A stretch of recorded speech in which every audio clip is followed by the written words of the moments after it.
I told my childhood best friend's family what her boyfriend did to me 10 years ago, and now I'm being blamed for ruining an engagement and breaking up her family. Growing up, I, 27F, had a childhood friend, Angie, also 27F, who felt like a real sister to me. From the time we were 6 until we turned 18, we were inseparable, spending weekends at each other's houses, celebrating family events, and just being part of each other's lives. When my parents went through a messy divorce during my second grade year, I even stayed at her place for a while. Angie, who's Russian, taught me some of her language, and I taught her a bit of Spanish. Her older brother and younger sister were like family to me. In our teenage years, she had 2 close male friends. She ended up dating one, and the other, Nico, 29 now, who is also Russian, became my boyfriend when I was 17. Growing up I had issues with a heart condition.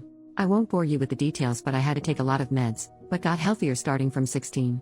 I didn't have to take them daily but only when my heart rate became irregular, but then immediately, as it would become extremely painful, my heart would cramp and I would start to hyperventilate. All my friends knew this, Nico included, and that I would black out if my meds got taken with alcohol. I didn't smoke much or drink much growing up as a result, since I was worried about my health and only did drink at home or in a safe setting. Legal drinking age is 16 here, and I only drank wine or beer if at all. I had my first time with Nico at 17, and when my parents stayed at a retreat 2 weeks later he came over to have a date night. I did drink 1 glass of wine, but started having health issues later resulting in me taking my meds and being unconscious. I was a bit sore the next morning but didn't think much about it. 2 weeks later I'm informing Nico that I'm late on my period and he starts to panic, confessing he made love with me while I was unconscious. We've made love before, so he didn't think much about it. Apparently he didn't have protection, but since I was on the pill he figured it was alright, and he also didn't finish in me, but in a tissue. I felt violated and disgusted by myself. I didn't know how to describe this and only told Angie about it. I was an utter mess for a few years, and wasn't able to be intimate again until 2 years later. I didn't remember any of it, but was too ashamed to go to my mom or anybody else. I didn't think of it as SA back then. I was too young to really understand what and how I was violated, and Angie told me it's alright, I should break up if I feel bad about it, but we were in a relationship, and we were intimate before. I broke up with him the following day, and apparently he cried about his broken heart to her. As Nico and Angie were close and hanging out together a lot, they started dating a few months afterwards, and I had to see him every time when visiting her. I told her I'm not able to see him, but she didn't understand where I'm coming from. The contact stopped and we haven't texted or seen each other in years. I still followed her and her family and saw that her brother is expecting his first child. As I was extremely close with her family, I just commented on the Instagram post expressing my gratitude when he reached out to me. I missed his wedding, but he wanted to ask if I would be interested in joining the baby shower as it's been years and we've been extremely close before. He told me I was like a third little sister. I just asked if Nico will be attending as well, as Angie and him have been dating for 9 years now, and he said yes. I didn't elaborate much but just expressed that I'll send a small present, but won't be attending. He kept on pestering me what exactly happened all those years ago and why I'm not in their lives anymore. Angie told her family I'm not able to see her with an ex of mine, but her brother thought there's more behind it. This is when I think I could be the jerk. I told him the truth about what happened back then. And while I didn't know it at 17, I know now that this was SA and I named it as such. I didn't receive any message back from him, but a few days later Angie reached out to me. She was furious. Nico had planned to propose during the baby shower, but Angie's brother is against it now, having learned why I stopped the contact. She loves Nico and will stay with him, but by doing so, her brother said she is no longer a part of his life, as he doesn't want his little baby girl in the same family as a rapist. Since then I've been getting messages from old school acquaintances, telling me I should have ignored it, and not told anybody. Since I didn't speak up back then, I lost the right to do so now, and am a horrible person for ruining somebody's life over some stuff he did 10 years ago when he himself was a child as well. Should I have just stayed quiet and not spoke up about this? First update, 10 days later. First of all, I am immensely thankful for all the people who took the time to not only read through my story, but also comment. It gave me a little bit of hope of compassion for victims of SA and also the courage to not cave to the backlash I received. Mental update, reading all the messages defending my choices on speaking up made me realize how insecure I was on what I am allowed to do and how much I was trying to make it right to other people besides myself. This especially included Nico and Angie. All of you are right. If Nico had changed, he would have apologized, reached out, or tried to make amends in some way, either when word got to him from his brother-in-law or at some earlier point in his life. My former best friend Angie should have been able to feel some sort of compassion if she had any respect for me as a human being or the time we spend together. Her reaction showed that I shouldn't hesitate on my actions. I went to therapy from 21 onwards and thought I moved on from the rape as best as I could, but I realized how ashamed I still am almost 10 years later about an incident that wasn't my fault at all. I was ashamed to speak up back then and afraid that people around me would look differently at me. And somehow I still felt bad about speaking up today, so I'm trying to own what happened to me now and not apologize for other people's behaviors, especially as they don't even show me respect. What happened since then? I archived every nasty message I got on WhatsApp so I wouldn't have to read them, but would have the proof if needed at a later point. Angie's mom called me crying the following day of the incident. I shouldn't have answered the phone, but during the 10 years of friendship I saw her as an aunt, almost a second mom. She'd always joked that while her children would run around the house doing whatever, I would always take the time to drink a tea and talk with her, showing her more love and time than her actual children. While she said she's sorry for what has been and for what I went through as a child, she couldn't believe that I would ruin Angie's happiness over something like that. With Angie's brother refusing to have Nico as part of the family and Angie standing by Nico's side, it's divided their family and she is heartbroken. She has grown to love Nico like family as well and has known him for nothing more than a considerate young man who she knows will make her daughter happy. It wasn't nasty names or angry talk, just a heartbroken mother who faked to acknowledge my pain and saw the fault in me. Angie's mom tried to get me to apologize or to take it back, but I refused as I don't see the fault in me. With everything that has happened, I believe that Nico hasn't changed and is just hiding it better somehow. He can see how people are standing by him and supporting his behavior, so he won't have to change. And that is something I didn't want to indulge.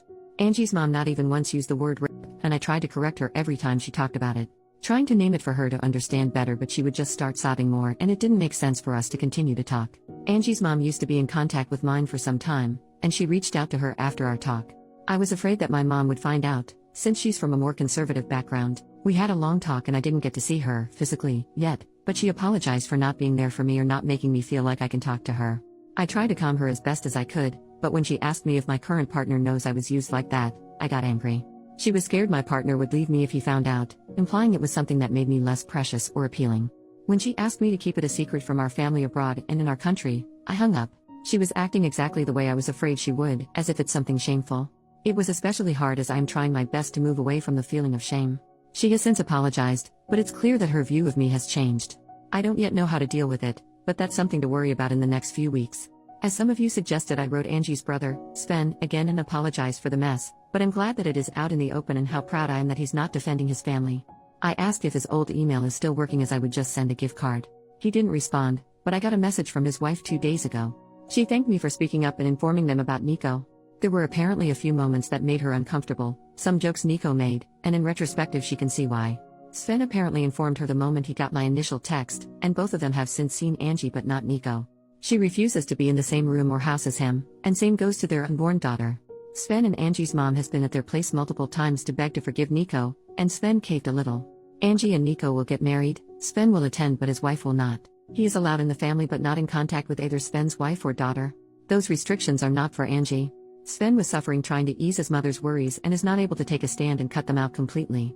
This is a compromise they made without his wife's approval, and she told me she's trying her best to cut them out of their life indefinitely. She wanted to move back, closer to her family as well, and thinks this is a perfect opportunity but isn't sure if she can follow through. His wife told me she's terribly sorry for all the issues that came my way and it has been a lot trying to handle the situation on their side. Sven knows it's not my fault but he doesn't want contact. It's hard for him to talk or see my name because even though he knows I'm not the guilty party, in some way I was the bearer or bad news and he sees me as the start of all this drama. She told me a few times that neither believe I'm the bad guy here, they just are tired with everything and it's just been extremely hard on them. That's all that has happened so far. I am frustrated about how everything came to be. It feels like Nico will just continue with his life without having to be remorseful. I didn't want him to suffer, but I think some part of me wanted to at least receive some kind of apology for all the suffering I went through afterwards. I'm having to deal with my mother and her changed shameful view on me, and even though I'm happy it's all out, it's extremely hard to stand by my choices. My partner and my best friends both have been my shoulder to cry on during this ordeal. Especially my best friend was enraged for me, and I am extremely grateful to have both by my side. Right now I'm just emotionally drained, but I'm sure it will be better once a few weeks passes. Second update 3 months later, posted 2 days ago. My first post was 3 months ago and this one will be my last update for now. It is not a good one, but I sincerely wish to leave it all behind me. That includes distancing myself from this Reddit account. These posts helped me let go of my anger, similar to a journal, and I am grateful for all the people who are enraged with me. I hope to open it again someday, with a final happy update, but for now every little pop-up is a reminder of the anxiety I am still dealing with, and I do not have the energy to deal with this topic outside of my therapy anymore. I work in a very specialized field. To get the proper qualification it takes on average 6 to 8 years, bachelor, master and then state bar to be allowed to practice. While it is not very competitive, not a lot of people choose this profession, and it is highly sought after. My current company paid for my master's and my extensive course as preparation for the bar exam, and I have been doing well there. My HR department called on me 2 months ago. Apparently they have been getting a lot of outside calls from Angie's mother and other relatives, saying I am involved in Amy 2 scandal and being a liability for the company as I don't have issues ruining the lives of men. How they could imagine this could change anything I do not understand. I work for a global company, They have counted on me for years. I never had any issues prior, and quite frankly, they do not care. However, they have been getting frustrated with the amount of calls and apparently even reached out to the police, and the calls have stopped since.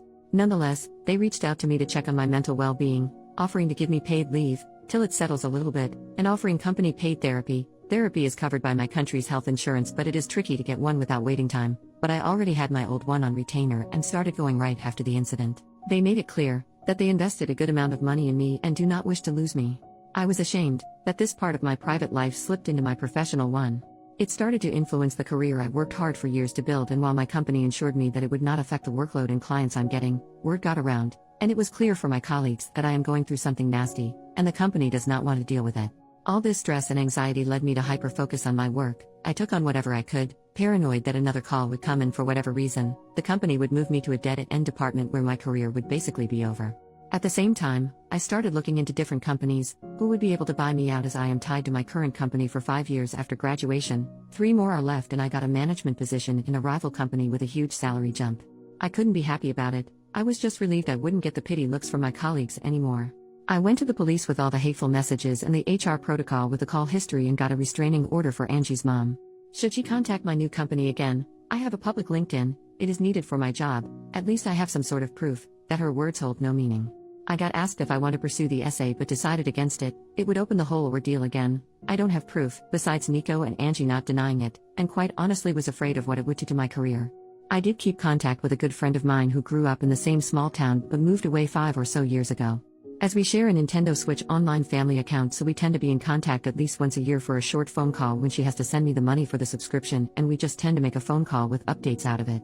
Yesterday was one of those days and the whole Nico thing came up. While she didn't hear it directly, her mom is still living in the small town and reached out to her, asking if I'm alright. She expressed her disapproval about how everything came to be, as she was close with Angie back in the days as well and remembered how close we were, how often we spend time together, like sisters. She updated me that 2 months ago Sven's baby girl was born, and while neither Nico or Angie were seen in any of the pictures or stories with the baby, a month ago Angie and Nico had engagement party. Both Sven, the baby, and his wife participated, and are in the family pictures. I remember how enraged Sven's wife was, and how she told me she herself felt uncomfortable with Sven. Now it is all forgotten and forgiven. Nico's parents own a few houses and gifted Angie and Nico a house close to their home, and Sven and his wife apparently bought a house in the same street. It is as if nothing happened at all. Listening to my friend telling me the updates, I'm honestly not sure if I should have asked her to not tell me anything. I just feel empty and betrayed. Not by Angie, she made her choice. Not by Sven, it is his sister, and at the end of the day when he asked me what happened and then didn't have the decency to answer me because he saw me as the one who ruined his family, it was clear that the truth didn't matter. Not by Sven's wife, who has a baby girl, an innocent daughter who she should protect as a mother, even thought she told me she would do her best to keep her daughter away from Nico, but just by life. I fought to have it all behind me, just to have this old wound ripped open again 3 months ago when Sven kept plastering me. I got hate messages, but knowing that maybe someone would be hesitant towards Nico when he showed strange behavior made me feel like maybe I did right.